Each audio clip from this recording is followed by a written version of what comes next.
સાબરમતી નદીનું અભિયાન વખતો વખત એનજીઓઝ, ભારતીય જનતા પાર્ટીના કાર્યકર્તાઓને જેમને સ્વચ્છતા માટેનો માન અને સ્વચ્છતા પ્રત્યેનો પ્રેમ છે અને પ્રધાનમંત્રી મોદી સાહેબે ભારતના લોકોનો સ્વભાવ સ્વચ્છતા સાથે વણી લેવા માટેની જે આહ્લેખ જગાવી છે ને, જે અપીલ કરી છે, સ્વચ્છતા માટેની વ્યવસ્થાઓ સરકાર ઊભી કરી શકે, પણ સ્વભાવ બનાવવાનું કામ એ લોકોએ જાતે કરવું પડે.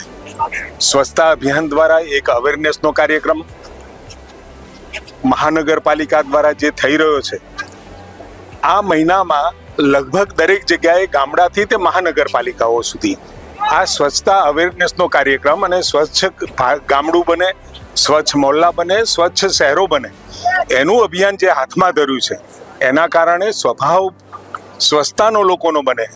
અને જેમ સવારે ઉઠીને બ્રશ કરીએ, સવારે આપણે નાહીએ, એ જ રીતે પોતાના આજુબાજુનું પર્યાવરણ પણ સ્વચ્છ રહે અને સ્વચ્છતાની સાથે અનેક બાબતો જોડાયેલી છે, જેમ કે આરોગ્ય, ગામ સ્વચ્છ હોય, આજુબાજુનો વિસ્તાર સ્વચ્છ હોય, પાણી ભરાતું ના હોય, કચરો ના હોય, તો અનેક જે રોગો ગંદકીના કારણે થતા હોય એ ન થાય.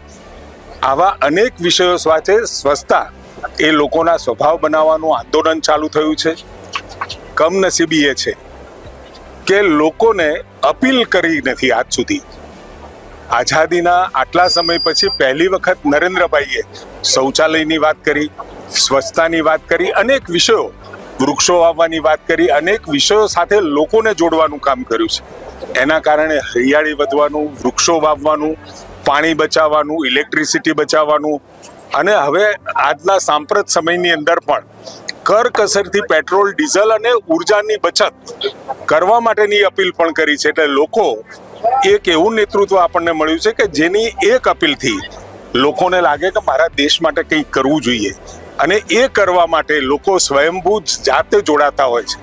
આજે લગભગ 4 થી 5 હજાર જેટલા કાર્યકર્તાઓ જેમના મનની અંદર સ્વચ્છતા છે, એને સાબરમતી નદીનો આ જે તટ છે એને સાફ કરવાનું બીડું લોકોએ જાતે હાથ ધર્યું છે.